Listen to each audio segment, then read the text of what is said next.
Muy buen día, ¿cómo están ustedes? Un gusto de saludarlos. Hoy día vamos a conversar de algo que está invadiendo todas las áreas del conocimiento, como es la Ujú. inteligencia artificial. Puede ser una herramienta valiosa para apoyar, por ejemplo, la salud mental. ¿Cómo debe utilizarse? ¿Qué pasa con el problema, con el tema ético?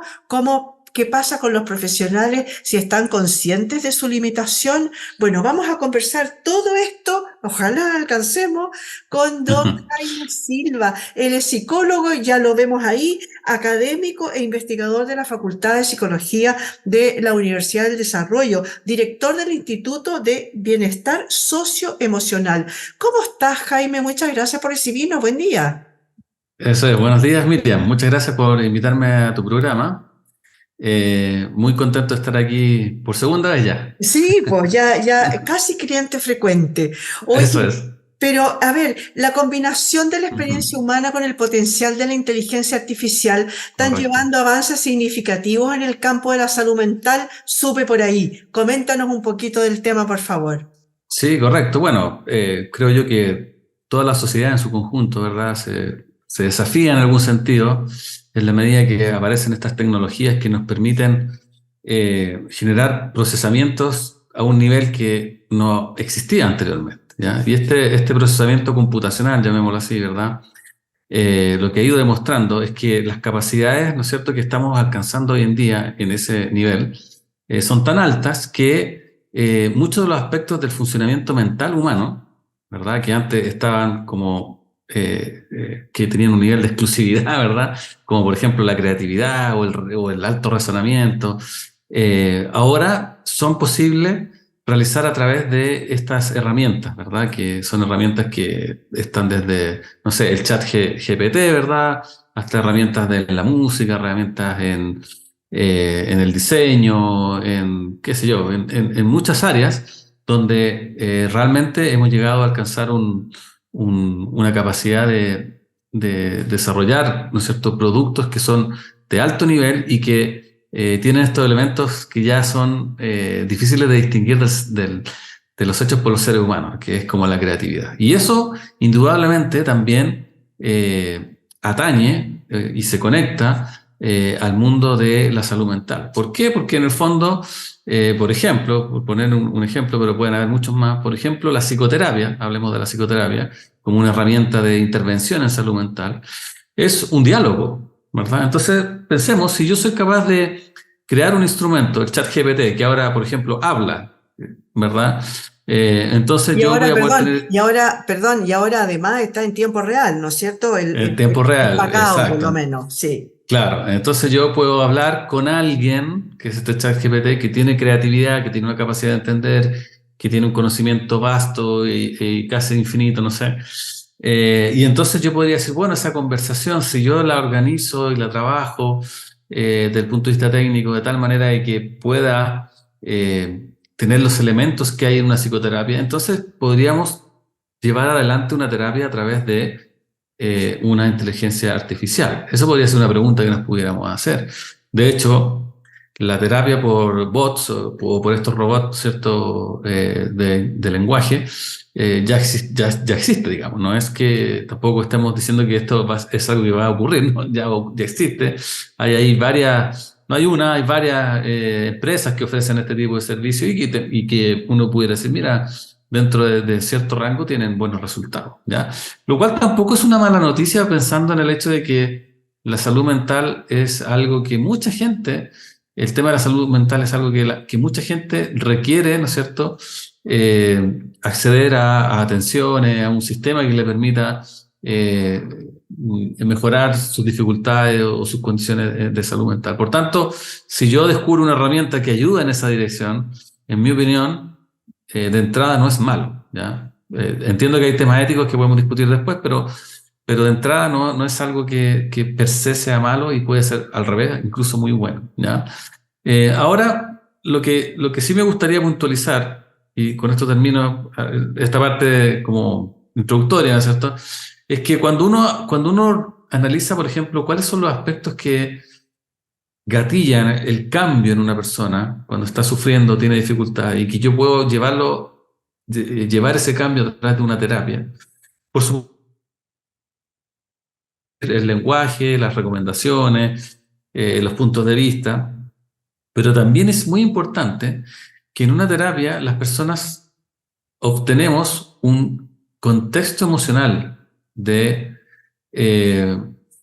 acogimiento, ¿ya? Es decir, yo estoy junto a una persona que no solamente me dice cosas, sino que me entrega un tono emocional, un contexto afectivo, ¿ya? Ese contexto afectivo, fíjate, explica una gran parte de la ayuda que deriva de la psicoterapia. Y eso hasta el día de hoy una máquina no te lo puede dar, ¿ya? Por tanto, si tú me dices a mí, ¿hay todavía diferencias entre hacer una terapia y entrar en uno de estos sistemas que hoy día existen? Sí, hay una diferencia todavía, ¿ya? Si tú me dices, mira Jaime, si yo logro tener un robot, ¿verdad? Que es capaz de tener el lenguaje, pero también puede generar un tono afectivo, ¿va a haber diferencia? Yo te diría, no, no, Miriam, ahí no. Ahí ya vamos a estar frente a una terapia psicológica artificial. ¿Va a pasar esto? Yo creo que sí. ¿Cuán pronto? No lo sé, pero seguro que va a pasar. Oye, claro, va a llegar un momento en que obviamente no se sabe en realidad si la máquina o el alumno va a superar al profe, digamos, al humano, ¿no? Pero a ver, yo estuve investigando un poquito y me imagino que ustedes lo deben hacer en el Instituto este de Bienestar Socioemocional donde tú estás. Yo creo que hay un tema que ya viene hace rato, como dices tú. ¿Qué pasaría si me imagino que lo están haciendo, los profesionales de la salud mental toman esto y hacen estas terapias, las guían más bien, de tal manera Exacto. de que sirvan de acompañamiento a sus pacientes, ¿no? Podría No, ser, eso. porque me imagino que eso ya se está haciendo. Me refiero a usar la inteligencia artificial de una forma en que aparezca como positiva para nosotros. Después hablemos de los aspectos negativos, pero hablemos de los aspectos positivos primero, ¿no? ¿Eso ya se está haciendo? ¿Que No, ustedes enseñan? eso es una muy buena observación. Tu intuición es excelente. De hecho, creo que ese es el camino, y un poco eso es lo que en la disciplina se habla hoy en día, es decir, de avanzar hacia una psicoterapia acompañada o asistida por inteligencia artificial, tal cual, ¿no? Porque efectivamente, si tenemos herramientas que nos permiten acceder, ¿verdad?, a conocimientos, a perspectivas, ¿verdad?, rápidamente, ¿verdad? Bueno, esto nos puede ayudar en todos los ámbitos. Hace poco, la semana pasada o ayer, no sé, salió un instructivo del Ministerio de Educación, por ejemplo, para ayudar a los niños a estudiar y desarrollarse académicamente usando, por ejemplo, ChatGPT. Entonces, no ir en contra de estas herramientas, sino que empezar a desarrollar competencias para trabajar con ellas, ¿ya? Obviamente eso creo yo que abre las puertas a un mundo mejor, sin duda. Y en el campo de la salud mental, por supuesto que sí. Entonces, si encontramos este camino intermedio, ¿verdad? Donde tenemos profesionales que se apoyan de estas herramientas, como hoy día lo hacemos también con otras, ¿verdad? Creo yo que ese es el mejor de los caminos y creo yo que cualquier sociedad que aspire a desarrollarse tiene que ser una sociedad basada en el conocimiento. Entonces, si tú me dices, Miriam, estamos llegando a un momento en el desarrollo donde vamos a tener acceso a enorme conocimiento. Bueno, tenemos el potencial entonces de transformar la sociedad también en ese nivel, o sea, en un gran nivel. Por supuesto que hay peligros, como todas las cosas, ¿verdad? Puede haber, todo el conocimiento se puede usar para hacer una bomba atómica o para darle energía a una población de 500.000 personas, ¿me entiendes? La misma idea lleva esos dos caminos. Entonces acá lo mismo. Oye, en ese mismo sentido, a ver, ¿qué pasa, por ejemplo, con la detección y el diagnóstico temprano, por ejemplo, que podría ser un aspecto súper positivo en la salud mental, siempre y cuando fueran los prompts bien hechos, ¿no? Exacto, Bien redactados. Fíjate que correcto. yo hice un ejercicio, no con salud mental, sino que hice un Ajá. ejercicio para que el chat GPT me corrigiera mi idioma. ¿no? Entonces hice un prompt en el que le pedí que actuara como profesor de inglés, en este caso, que me explicara en castellano las cosas que yo me equivocaba y que me fuera siempre preguntando cosas para ir mejorando mi inglés. Y A me ver, resultó un profesor fantástico. qué bueno. Pero en salud mental es distinto, porque las Ajá, preguntas que yo hago no necesariamente van a ser las adecuadas, las de un profesional. Entonces, ahí va muy mi bien. pregunta. ¿El profesional de salud podría diseñar estas terapias para ser Exacto. asistido por una inteligencia artificial, no?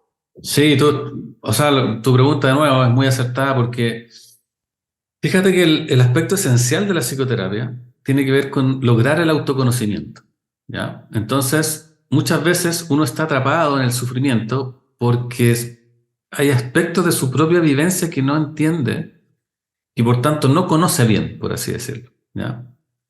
Y si yo no conozco bien una vivencia que tengo, no voy a ser capaz de hacer las preguntas adecuadas, porque voy a estar preguntando en un nivel de desconocimiento. Por eso O a lo también una mejor de persona, negación, ¿no? Ahora que está tan de por moda ejemplo, la palabra negacionismo, ¿no? justamente, si yo estoy negando una experiencia, entonces ¿cómo voy a preguntar de esa experiencia? No puedo preguntar de ella, no sé que existe incluso, ¿verdad? No la veo. Por tanto, muchos aspectos esenciales de la psicoterapia quedan fuera de las posibilidades del que lo sufre, ¿verdad? Es decir, de la persona que sufre, hay elementos en la conciencia que le impiden ver aquello que le genera el sufrimiento. Por tanto, si yo hago las preguntas a alguien, las voy a hacer desde ese desconocimiento, insisto. Y por tanto, de nuevo, esta herramienta entonces pudiera ser incluso peor, porque la persona lo que hace es que empieza como a reverberar en un síntoma, en una dificultad, en un problema. ¿Me entiendes? Empieza a dar vueltas sobre eso. ¿Ya? Y de ahí entonces que, por eso te decía que es importante, más bien hoy día, digamos, el punto de vista de la complementariedad más que de si sí o si no. ¿Ya? Creo yo que si tú estableces protocolos, formas de trabajar y de adecuadamente, como tú muy bien explicabas, ¿no es cierto?, de escribir estas preguntas y hacerlo de manera sistemática, seria, eh, bueno, yo creo que podemos avanzar hacia un buen lugar. Eso obviamente conlleva investigar, porque todavía, como esto es una herramienta nueva, claro, uno puede encontrarse con cosas fantásticas, pero también hay fantásticos errores, ¿ya? Entonces, por ejemplo, en el caso mío que trabajo con estudiantes de doctorado, ¿verdad? Hemos hecho varias pruebas, nosotros escribimos mucho, ¿ya? Y entonces hemos hecho pruebas de, por ejemplo, que el chat nos redacte mejor algo, que nosotros le damos una idea y que el chat nos diga, por ejemplo, esta idea en qué consecuencias podría tener, por ejemplo, para, qué sé yo, la educación. Y aparecen cosas interesantes, pero también, por ejemplo, nos ha pasado que cuando estamos escribiendo, qué sé yo, un paper y le pedimos a ChatGPT, ChatGPT, ¿quién más ha escrito sobre este tema? ¿Ya? Un tema que nosotros hemos estado indagando, que es medio nuevo, y ChatGPT nos tira una serie de documentos, de citas, que cuando tú los vas a buscar, en verdad no existen. Entonces todavía tiene ChatGPT como una especie de confabulación con sus contenidos. Como que a veces confunde los hechos con su creatividad. No sé cómo se expresará esto a nivel computacional, pero a veces es excesivamente creativo. Y entonces lo que pudiera ser una fuente de conocimiento se transforma en una fuente de desinformación. Y eso creo yo que es peligroso todavía. Por eso yo creo que hay que investigar todavía cómo usarla. Estoy a favor del uso de la herramienta, pero hay que investigar cómo hacerlo bien y para no cometer estos errores de desinformación. ¿Mm? Oye, y respecto de eso mismo, entonces vamos ahora a los aspectos negativos que tú podrías encontrar en el tema, como por ejemplo lo que tú hablabas hace un momento atrás, con el tema de la empatía humana, ¿no? Ujú. ¿Qué otros aspectos negativos podrían haber? Bueno, de alguna manera yo ya también lo dijiste, pero me gustaría que lo sintetizaras. Por ejemplo, el tema de una persona que quiere usar la inteligencia artificial como una ayuda con respecto de su salud mental, y si niega un tema imposible de preguntar, o a lo mejor pregunta, pero desde su punto de vista, en buenas cuentas justificándose, ¿no? ¿Qué aspectos negativos ves tú en el tema de el brindar apoyo o asesoramiento respecto de la salud mental? De acuerdo. Lo primero, creo yo, es lo que referí recién, que es la desinformación, ¿ya? Ujú. En salud mental, ChatGPT tampoco es que no cometa errores. Si tú le preguntas y estás mucho rato haciendo como dando vueltas sobre temas, aparecen errores, digamos, que para una persona que tiene formación en estas áreas se vuelve evidente, pero que en este relato con muchas cosas correctas, ¿verdad? Es difícil verlo también, ¿ya? Entonces, como una herramienta de conocimiento que puede generar conocimientos equivocados, existe el riesgo, ¿no es cierto?, de recibir información equivocada y tomar decisiones equivocadas, ¿ya? Eh, por otro lado, como tú muy bien dices, obviamente las personas que sufren o tienen un malestar psicológico o tienen derechamente un desorden ya emocional o afectivo o un trastorno de la salud mental, muchas veces no están en condiciones de apreciar correctamente las cosas que les suceden a ellos y a los demás. Por tanto, cuando tú estás en esa situación, lo vamos a decir de esta manera, puedes hacer malas preguntas, preguntas que van en la dirección equivocada o contraria a lo que tú mismo necesitas, ¿ya? Por tanto, el hecho de contar con un instrumento que responde preguntas no garantiza que uno va a encontrar soluciones a aquello que le sucede, ¿cierto? Eh, Tampoco lo garantiza que tú trabajes con un psicólogo o un psiquiatra, ¿ya? Pero creo yo que tienes más chances todavía, ¿verdad? Al recibir una recomendación o un punto de vista de una persona que ha tenido mucha experiencia con distintos casos, que algunos se parecen a los tuyos, otros no, que le permiten una perspectiva en el fondo de cómo funciona la mente humana, el sufrimiento humano, ¿ya? Dicho eso, Perdón, igual creo... Ujú, ¿sí? perdona, es que se me ocurrió algo. ¿Y qué pasa con la privacidad? Con la privacidad y la seguridad de estos datos personales metidos en una aplicación que de alguna manera, no sé, pues, es abierta, ¿no? Sí, yo creo que todavía hay temas, como tú dijiste al principio de la conversación, éticos, que no están del todo resueltos, porque obviamente tú tienes razón, cuando uno hace preguntas, uno entrega información de uno mismo, Ujú. ¿verdad? Y eso creo yo que este problema viene de antes, ¿verdad? Desde, qué sé yo, desde que empezó el tema de Internet, el tema de la protección de los datos ha sido un temazo y si tú lo ves no está del todo resuelto. Hoy en día lo que tú haces, lo que yo hago en Internet está protegido a medias, diría yo. Hay mucha información nuestra que sencillamente ya se conoce y se utiliza para informar a otros que van a vendernos cosas o que nos van a ofrecer productos y qué sé yo. Por tanto, en el ámbito de la salud mental lo mismo. Cuando tú haces preguntas de salud mental, de alguna manera estás dando información de tu experiencia, tu vivencia.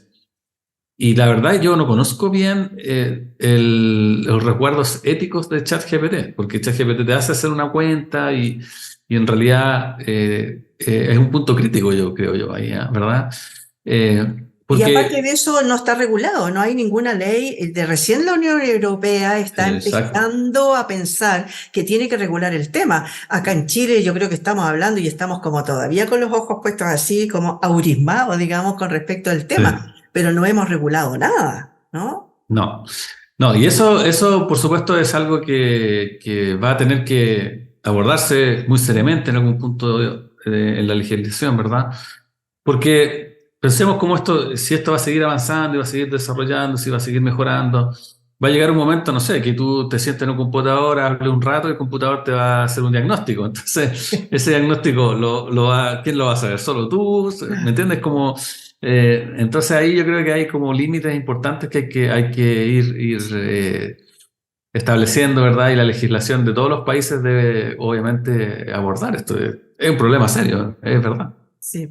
Oye, Jaime, para ir terminando, porque no quiero que Ujú, terminemos de conversar sin hablar sobre un estudio que apareció respecto de la soledad, donde las ujú. mujeres aparecemos como el mayor porcentaje de personas que sufren de soledad.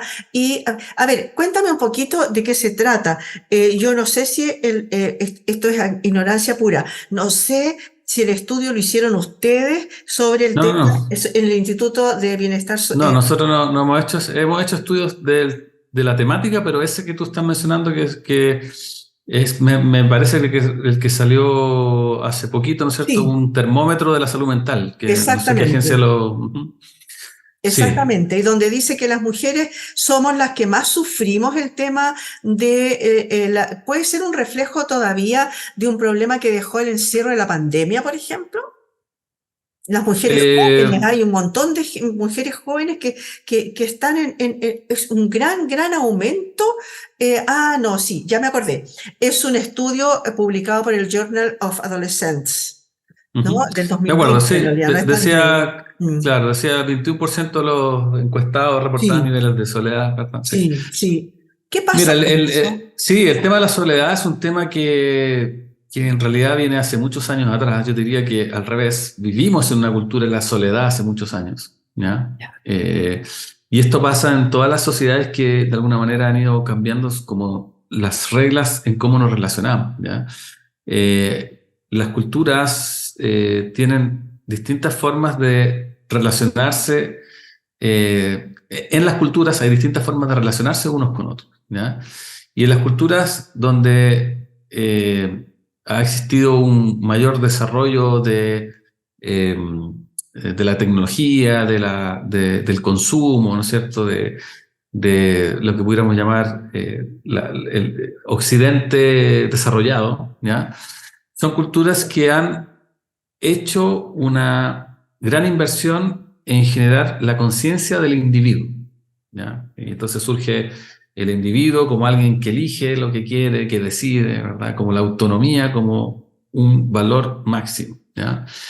Y eso ha hecho que muchas sociedades transiten de ser sociedades que eran muy colectivistas, donde las decisiones y el lugar que tú ocupabas en la sociedad era más bien compartido, éramos como dependientes unos, con mucha conciencia de la dependencia de unos con otros.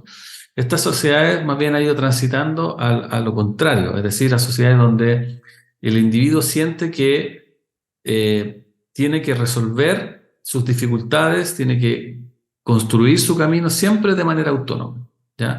Esto tú lo ves desde que somos muy pequeños. Por ejemplo, está un niño en un jardín jugando con una niña y entonces la maestra les pide que hagan un barquito con un papel celofán, ¿ya? Entonces la niña va y lo hace rápidamente y el niño tiene problemas, le cuesta. Y entonces el niño le dice, oye, ¿me ayudas? Le dice a la niñita. Y la maestra le dice, no, tienes que hacerlo solo. Desde pequeñito nos enseñan que la manera correcta de resolver los problemas es hacerlo solo. Eso es una cultura individualista. En una cultura colectivista, la maestra le hubiera dicho, no, no, no, está bien, sigue. Busquen cómo hacerlo juntos. El buscar la colaboración hubiera sido un tremendo acierto para en la perspectiva de esa maestra. Oh, qué bueno que el niño está pidiendo ayuda. Así es como debe hacerse. ¿Te fijas? Este es un ejemplo pequeñito. Entonces, tú ya intuirás que en una cultura donde la persona tienda a percibir y sentir que siempre tiene que resolverse sola, entonces también el sentido de aislamiento, de abandono, de, de desconexión se empieza a acentuar en este tipo de sociedades. Entonces, las sociedades donde más, por ejemplo, diagnóstico de depresión existe son las sociedades más individualistas, ¿ya? Porque la depresión, la mayor parte de las veces, viene de un sentido, una sensación, una experiencia de estar desconectado del sentido de los demás, del contexto. Entonces, este estudio solo muestra que en realidad el sentido de soledad sigue siendo alto, ¿ya? Y usualmente, y aquí hay un tema que siempre aparece, usualmente en una parte importante de los diagnósticos de salud mental, las mujeres reportan más estos problemas, ¿ya? Pero eso no quiere decir, en mi opinión, que los tengan más. Yo te diría que la mujer tiene más capacidad de expresar lo que le sucede, que es distinto. Porque, por ejemplo, si tú miras el número de suicidios que existen, son mucho más los hombres que se suicidan, pero por lejos, ¿ya? Entonces, tú podrías decir, bueno, eso quiere decir que hay una parte importante de los hombres que sufren y que no dicen nada al final, ¿ya? Ahora, dicho eso, también probablemente habrá otras causas que pudieran como conectarse con eso, ¿ya? Por ejemplo, eh, qué sé yo, en la mujer usualmente hay una mujer, porque no sé qué tipo en el estudio no conozco bien, pero por ejemplo mujeres que acaban, que están en el periodo de cuidado de niños, ¿verdad? Cuando son madres, y además tienen que trabajar, ¿verdad? Este sentido de tener que resolverlo todo solo se acentúa, ¿ya? Y entonces hay demandas en la mujer que son mucho más altas que los hombres. Por ejemplo, la mujer adquirió todos los derechos que tienen los hombres, pero la crianza, por ejemplo, se quedó con todas las responsabilidades igual. Entonces se produce ahí una asimetría, donde el hombre tiene mucho más espacio para desarrollarse y la mujer que está en periodo en el cual tiene que cuidar una hija o un hijo, no. Entonces esto puede acentuar el sentido de soledad, ¿ya? Entonces hay temas que tienen que ver con comunicar lo que me pasa, que creo que participan en esto, pero también, por supuesto, y esto ya lo sabemos, como sociedad cada vez estamos más conscientes de esto, hay diferencias en las condiciones que la cultura y la sociedad le entrega a los roles de la mujer y el hombre que pueden explicar esto como la que te dije recién. Oye, perfecto. Sabes que, bueno, en realidad el tema parece ser, por lo que decía algo también yo leí del estudio, donde dice que el problema es cuando esta soledad se transforma en soledad crónica, ¿no? Y que pasan a ser Ujú. entonces los grandes temas de depresión, sobre todo en mujeres mayores de 60 años, cuando de repente ya dejaron de trabajar, Mm, los hijos ya no están chicos, ya no tienen que estar permanentemente así como que te soltaron las riendas y de repente, o sea, estabas con mucha adrenalina y de repente ya no tienes mucho que hacer. sí. Me gustó mucho tu ejemplo, que por muy pequeñito, como decías tú, Mm, pero es muy decidor, ¿no? Del tema de cada mm, uno rasquese con sus uñas. sí. Y también creo yo, también igual que tú, ¿no? Obviamente tú eres el profesional, aquello de que aparece más en las mujeres porque somos las que más hablamos, pero no Mm, necesariamente porque los hombres no la estén sintiendo, ¿no es cierto? exacto, sí. Oye, muchas Exacto. gracias Ujú. Jaime por haber estado hoy día con nosotros. ¿Algo más que agregar antes de despedirnos? No, bueno, yo creo que en el fondo, evidentemente, este tema de la soledad de las personas mayores, también como tú mencionaste, por ejemplo, eso también es parte de las culturas que son individualistas, que no le dan un rol muy relevante a las personas mayores, ¿ya? Y cuando las personas mayores no tienen un rol relevante en la sociedad, viven menos, empiezan a tener menos longevidad, es impresionante eso. Entonces también tenemos que ser una cultura más sensible a todas las etapas del ciclo vital, así como hoy en día ha habido una gran conciencia de, no sé, de los cuidados respetuosos de la infancia. Bueno, tenemos que mirar ahora hacia el otro lado porque efectivamente si nos transformamos en una cultura que desprecia a las personas mayores, en realidad estamos cometiendo un error grave. Las personas mayores contienen una parte importante de la experiencia, del conocimiento de una sociedad y una cultura.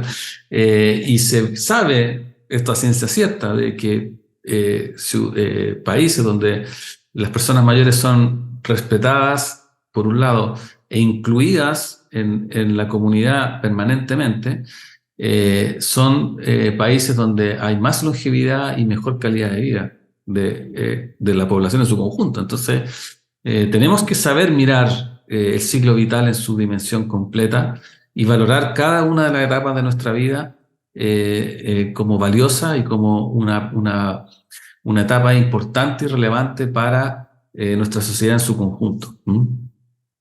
Muchas gracias, Jaime, por haber estado hoy día con nosotros y haber conversado un poquito sobre el tema de la salud mental tan necesaria acá, por lo menos en nuestro país. Muchas gracias por haber estado hoy día con nosotros. Gracias, Miriam. Que te vaya muy bien. Igualmente para usted. Muchas gracias también para ustedes, señoras y señores, por haber estado hoy día. Conversamos un poquito más sobre la inteligencia artificial y la salud mental y también sobre el tema de la soledad, sobre todo, según este estudio, como dice, en las mujeres y en las mujeres de mayores de 60 años, donde ahí hay un peligro de que se transforme en crónica. Muchas gracias por haber estado hoy día en este punto de encuentro.